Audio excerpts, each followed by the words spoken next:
So friends, हम लोग class 7 math का एक्सरसाइज 12.1 पढ़ रहे थे।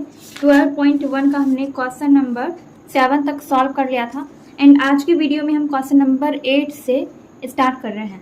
क्वेश्चन नंबर 8 में कह रहा है कि निम्नलिखित वर्गाकार खानों में उपयुक्त चिन्हों को भरिए। ठीक है, यहाँ पर चिन्ह दिया गया है बड़ा, छोटा और बराबर का। बड़ा, छोटा और बराबर का चिन्ह दिया गया है। इसको आपको क्या करना है, इसमें भरना है। जिसमें जो भी चिन्ह लगेगा उसमें हमें वो चिन्ह भरना है। जिसमें बड़ा का चिन्ह लगेगा उसमें हमें बड़ा का चिन्ह भरना है, और जिसमें छोटा का चिन्ह लगेगा उसमें छोटा का भरना है, और जिसमें बराबर का चिन्ह लगेगा उसमें बराबर का चिन्ह भरना है। ठीक है, तो बड़ा, छोटा और बराबर, इसको हम इंग्लिश में क्या कहते हैं? बड़ा का जो चिन्ह होता है उसको हम ग्रेटर देन कहते हैं, जो छोटा का चिन्ह होता है उसको हम लेस देन कहते हैं, जो बराबर का चिन्ह होता है उसको हम इक्वल कहते हैं। ठीक है, तो यहाँ पर आपको बड़ी में संख्या दिया गया है, माइनस में भी है, प्लस में भी है। इसमें आपको पहचानना है कि कौन सा बड़ा है और कौन सा छोटा है और कौन सा बराबर है। यहाँ पर 6 क्वेश्चन दिया गया है, चलिए हम सभी क्वेश्चंस को एक एक करके देखते हैं। एंड गाइस, एक्सरसाइज 12.1 का क्वेश्चन नंबर 7 तक का वीडियो अपलोड हो चुका है। आपको इस एक्सरसाइज से रिलेटेड सारे वीडियोस इस वीडियो के नीचे डिस्क्रिप्शन बॉक्स में मिल जाएंगे एंड क्लास 7 मैथ का प्लेलिस्ट भी आपको इसी वीडियो के नीचे मिल जाएगा। अदरवाइज आप प्लेलिस्ट वाले ऑप्शन में जाकर सारे वीडियोस देख सकते हैं। चलिए हम बनाते हैं क्वेश्चन नंबर 8। यहाँ पर देखिए, यहाँ पर दिया गया है -5/4 और यहाँ पर 2/5। ठीक है, अब यहाँ पर इसमें ये ध्यान दीजिए कि ये वाला जो है ये प्लस में है और ये माइनस में है। ठीक है, ये माइनस में है और ये प्लस में है, तो इसमें कौन सा बड़ा है और कौन सा छोटा है ये हमें बताना है, या फिर कौन सा बराबर है। तो हम कैसे चेक करेंगे? देखिए, यहाँ पर है -5/4 और यहाँ पर +2/5। ठीक है, हर में दोनों प्लस में ही है, ये भी प्लस में है, ये भी प्लस में है, लेकिन जब हम अंश देखते हैं तो अंश जो है इसका माइनस में है और इसका अंश प्लस में है। तो जैसा कि हम लोग जानते हैं कि माइनस जो होता है वो प्लस से छोटा होता है।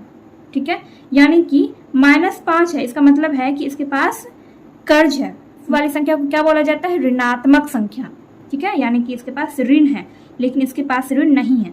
प्लस वाली संख्या को धनात्मक संख्या बोला जाता है और माइनस वाली संख्या को ऋणात्मक। ठीक है, ये वाली संख्या जो है माइनस वाली संख्या, इसके पास ऋण है, यानी कि ये माइनस वाली संख्या जो है प्लस वाली संख्या से छोटी है, इसलिए ये छोटा हो जाएगा और ये बड़ा हो जाएगा। तो इसमें कौन सा चिन्ह लगेगा? इसमें लगेगा ये वाला चिन्ह। ठीक है, 2/5 बड़ा है, -5/4 छोटा है, में है 2/7 एंड -4/5। ठीक है, तो इसमें भी वैसे ही देखिए, दोनों में हर जो है दोनों का वो प्लस में है और अंश एक प्लस में है और एक माइनस में है। तो -4/5 ये छोटा है और 2/7 ये बड़ा है, तो इसमें हम ये वाला चिन्ह लगाएंगे। ठीक है, ये हो गया आपका सेकेंड नंबर। थर्ड नंबर में है -4/-7 एंड यहाँ पर है 1/2। तो यहाँ पर ये दोनों ही, इसका अंश भी इसका माइनस में है और इसका हर भी माइनस में है, और यहाँ पर अंश और हर दोनों प्लस में है। तो यहाँ पर ये दोनों माइनस में है, तो इसका माइनस जो है हम काट देंगे, ऊपर नीचे ये माइनस कट गया, तो क्या बच गया? 4/7 और 1/2। 4/7 और 1/2 बच गया, तो 4/7। अब ये भी प्लस में हो गया और ये भी प्लस में हो गया, यानी कि दोनों तरफ प्लस में हो गया। ठीक है, ये भी प्लस और ये भी प्लस, क्योंकि इसका माइनस तो हमने काट दिया है, इसका माइनस कट गया तो दोनों प्लस में ही हो गया। तो 4/7 जो है ये हो जाएगा, 4/7 क्या हो जाएगा? ये बड़ा हो जाएगा और 1/2 ये छोटा हो जाएगा। ठीक है, 4 नंबर में है -8/11 और -24/33। देखिए, यहाँ पर आपको ये भी ध्यान देना है कि जो कट रहा है ऊपर नीचे उसको हम कटाएंगे, जो नहीं कट रहा है उसमें हमें ये देखना है कि किसका अंश बड़ा है और किसका अंश छोटा है, किसका अंश जो है वो माइनस में है और कौन सा अंश प्लस में है। ठीक है, तो जहाँ पर कट रहा है उसको हम कटाएंगे। जैसे कि यहाँ पर इन दोनों को आप देखेंगे, अगर इसको आप किसी एक संख्या से कटाते हैं तो ये कट जाएगा। ठीक है, अगर आप इसको 3 से कटाएंगे तो ये दोनों ऊपर नीचे कट जाएगा। देखिए, 3 से कटाएंगे, 3 8 24, 3 एकम 3, 3 एकम 3, तो कितना हो गया? -8/11। तो कट के कितना आया? -8/11 आया, और इस साइड भी आप देख रहे हैं कि -8/11 है। तो इसका मतलब क्या हुआ? इसका मतलब ये हुआ कि ये दोनों जो है ये बराबर है। आपको कटाना नहीं है, मैंने आपको समझाने के लिए बताया है। जब आप इस क्वेश्चन को बनाएंगे तो आप इसमें सिर्फ चिन्ह लगाएंगे। ठीक है, अगर आपको इस तरह से कटा के देखना है तो आप किसी रफ कॉपी में या फिर किसी रफ पेज में आप इस तरह से कटा के देखेंगे या फिर बगल में इसको कटा के देखेंगे। ठीक है, आई होप आपको समझ में आ गया होगा। मैंने आपको सिर्फ समझाने के लिए यहाँ पर इसको कटाया है। मेरे कहने का मतलब ये था कि यहाँ पर जो -24/33 दिया गया था ये इसके बराबर है। जब हमने इसको 3 से कटाया तो ये इसी के बराबर आया, तो ये दोनों क्या हो गया, बराबर आया। -8/11 बराबर -24/33, ये दोनों ही बराबर है। अब 5 नंबर में है -3/8 और -5/8। अब इन दोनों में से कौन सा बड़ा है और कौन सा छोटा है? तो यहाँ पर देखिए दोनों का हर जो है वो बराबर है और अंश में कौन सा बड़ा है? अंश में कौन सा बड़ा होगा माइनस वाले में? माइनस में जो छोटा रहता है वो बड़ा होता है और जो बड़ा रहता है वो छोटा होता है। कैसे? यहाँ पर है -3 और यहाँ पर है -5 यानी कि इसके पास जो है ज़्यादा कर्ज है और इसके पास कम कर्ज है, तो कम कर्ज वाला बड़ा हो गया और ज़्यादा कर्ज वाला छोटा हो गया। तो -3/8 ये बड़ा हो जाएगा और -5/8 ये छोटा हो जाएगा। तो इसमें हम ये वाला चिन्ह लगाएंगे। यहाँ तक क्लियर है? 6 नंबर में है 1/-2 और यहाँ पर -1/2। तो ये बराबर होगा, क्यों? अब देखिए यहाँ पर ये नीचे में माइनस है और यहाँ पर ऊपर में माइनस है, तो इसलिए ये दोनों बराबर होगा। ऊपर में माइनस रहे या फिर नीचे में माइनस रहे, बराबर ही होता है। ठीक है, यानी कि माइनस नीचे रहे या फिर ऊपर, एक ही बात है। तो ये वाला जो ये बराबर हो जाएगा 1/-2 एंड -1/2। यहाँ पर आपका क्वेश्चन नंबर 8 सॉल्व हो गया है। आई होप आपको समझ में आ गया होगा। चलिए देखते हैं क्वेश्चन नंबर 9। क्वेश्चन नंबर 9 में यहाँ पर कह रहा है कि निम्नलिखित को आरोही क्रम में लिखें। आरोही का मतलब होता है बढ़ते हुए क्रम में। ठीक है, यानी कि इसमें से हमें क्या करना है, जो सबसे छोटा होगा उसको हमें सबसे पहले लिखना होगा, फिर उससे जो बड़ा होगा उसको लिखना होगा, फिर उससे जो बड़ा होगा उसको लिखना होगा, फिर लास्ट में जो सबसे बड़ा होगा उसको लिखेंगे। लास्ट में जो सबसे बड़ा होगा उसको लिखेंगे। ठीक है, तो चलिए हम बनाते हैं। क्वेश्चन नंबर 9 में आपको 4 क्वेश्चन दिया गया है, 1, 2, 3 एंड 4। तो चारों क्वेश्चन को हम लोग एक एक करके देखते हैं। देखिए यहाँ पर मैंने क्वेश्चन लिख लिया है। तो पहले है फर्स्ट नंबर में 1/2, -1/2, 5/4 एंड -5/4। ठीक है, तो इसमें हमें सबसे छोटी संख्या को पहले लिखना है। जो सबसे छोटा है पहले हमें उसको लिखना है। तो हम पहले इसमें ये देखें कि इसमें कितना प्लस वाला संख्या और कितना माइनस वाला संख्या है। तो देखिए प्लस वाला 2 है, 1/2 और 5/4, ये दोनों प्लस में है, तो इसको अभी हम हटा देंगे क्योंकि प्लस वाला हमेशा माइनस वाले से बड़ा ही होता है। अब हम इन दोनों माइनस वाले संख्या में देखेंगे कि इन दोनों माइनस वाले संख्या में कौन सा माइनस वाला संख्या बड़ा है, यानी कि -1/2 बड़ा है या फिर -5/4 बड़ा है। तो जैसे यहाँ पर अंश में -1 एंड -5 है। ठीक है, तो मैंने आपको बताया था कि माइनस वाले में जो छोटा होता है वो बड़ी संख्या कहलाती है और जो बड़ा होता है वो छोटी संख्या कहलाती है। तो यहाँ पर -5 है, यानी कि इसके पास ज़्यादा कर्ज है और इसके पास कम कर्ज है। -1 है यहाँ पे, यानी कि इसके पास कम कर्ज है और इसके पास ज़्यादा कर्ज है। ठीक है, तो जिसके पास ज़्यादा कर्ज है वो छोटा हो गया। तो सबसे पहले हम लिखेंगे -5/4। फिर किसके पास कम कर्ज है? -1/2 के पास। तो इसके बाद हम लिखेंगे -1/2। ठीक है, उसके बाद इसके बाद क्या लिखेंगे? अब यहाँ पर देखिए -1/2 तो हमने लिख दिया, 1/2 और 5/4। अब इन दोनों में से कौन सा बड़ा है? इन दोनों प्लस वाले संख्या में हम देखेंगे कि इन दोनों में से कौन सा बड़ा है। यहाँ पर 1/2 और 5/4, तो इसके बाद हो जाएगा 1/2। इसके बाद हम क्या लिखेंगे? 1/2 लिखेंगे। फिर आएगा सबसे लास्ट में 5/4, क्योंकि 5/4 जो है ये सबसे बड़ी संख्या है इन चारों में से। ठीक है, तो ये हो गया आपका फर्स्ट नंबर का आंसर। आई होप आपको समझ में आ गया होगा। देखिए सेकेंड नंबर में दिया गया है -5/8, -3/8, -7/8 एंड 1/8।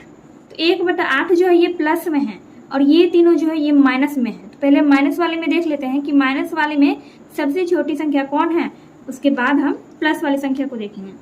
तो माइनस वाली संख्या में सबसे छोटा कौन है? -7 है। देखिए -7 जो है इसके पास सबसे ज़्यादा कर्ज है, इससे कम कर्ज है -5 के पास और इससे भी कम कर्ज है -3 के पास। ठीक है, तो सबसे पहले लिखेंगे -7/8, उसके बाद लिखेंगे -5/8, फिर लिखेंगे -3/8, फिर लास्ट में लिखेंगे 1/8। 1/8 ये प्लस में है, तो प्लस वाला संख्या तो हमेशा माइनस वाले से बड़ा ही होता है, तो इसलिए हमने इसको लास्ट में लिखा। तो ये वाला जो है 1/8 ये सबसे बड़ी संख्या है। तो ये हो गया आपका क्वेश्चन नंबर 2। अब देखते हैं क्वेश्चन नंबर 3। देखिए, तो यहाँ पर है 1/3 -2/9 -5/4। तो इसमें भी आपको वही करना है। सबसे पहले माइनस वाली संख्या को देखना है। तो -5/4 जो है ये सबसे छोटा है और इससे बड़ा है -2/9 और इससे भी बड़ा है 1/3, यानी कि सबसे बड़ा है 1/3। तो ये हो गया आपका 3rd नंबर का आंसर। 4 नंबर में है -2, 0, 2/15, 7/15 एंड -7/11। तो यहाँ पर सबसे छोटा कौन हो जाएगा? तो यहाँ पर होगा सबसे छोटा -2 सबसे छोटा होगा। फिर इससे बड़ा होगा फिर इससे बड़ा होगा -7/11 और फिर इससे भी बड़ा होगा -2/15। अब देखो, हमने 1, 2, 3 इन तीनों को लिख लिया है। ठीक है, 1, 2, 3 इन तीनों को हमने लिख लिया है। अब सिर्फ हमारा 0 और 7/15 बचा है। तो ये तो प्लस में है और ये 0 जो है ये ना तो प्लस में है और ना ही माइनस में। तो जैसा कि हम लोग जानते हैं कि 0 जो होता है वो ना तो धनात्मक पूर्णांक है और ना ही ऋणात्मक पूर्णांक। ठीक है, यानी कि 0 के पास ना तो कर्ज है और ना ही धन है। ठीक है, तो 0 जो है वो इसके बाद आ जाएगा यहाँ पर, उसके बाद आएगा लास्ट में सबसे बड़ा 7/15। अच्छा, आपने ये भी देखा होगा संख्या रेखा पर 0 जो होता है वो माइनस के दाहिने साइड होता है और प्लस वाली संख्या के बाएं साइड होता है। तो यहाँ पर भी आप वो देख सकते हैं 0 कहाँ पे है? माइनस वाली संख्या के दाहिने साइड है और प्लस वाली संख्या के बाएं साइड है। ठीक है, और हम लोग पहले से जानते हैं कि 0 ना तो धनात्मक पूर्णांक है और ना ही ऋणात्मक पूर्णांक। ओके, तो यहाँ पर 0 जो है -2/15 के बाद आ जाएगा और सबसे लास्ट में आएगा 7/15। तो ये हो गया आपका 4 नंबर का आंसर। एंड यहाँ पर आपका क्वेश्चन नंबर 9 कंप्लीट हो चुका है। आई होप आपको पूरा क्वेश्चन अच्छे से समझ में आ गया होगा। चलिए देखते हैं क्वेश्चन नंबर 10। क्वेश्चन नंबर 10 में यहाँ पर दिया गया है कि निम्नलिखित को अवरोही क्रम में लिखें। अवरोही का मतलब होता है घटते हुए क्रम।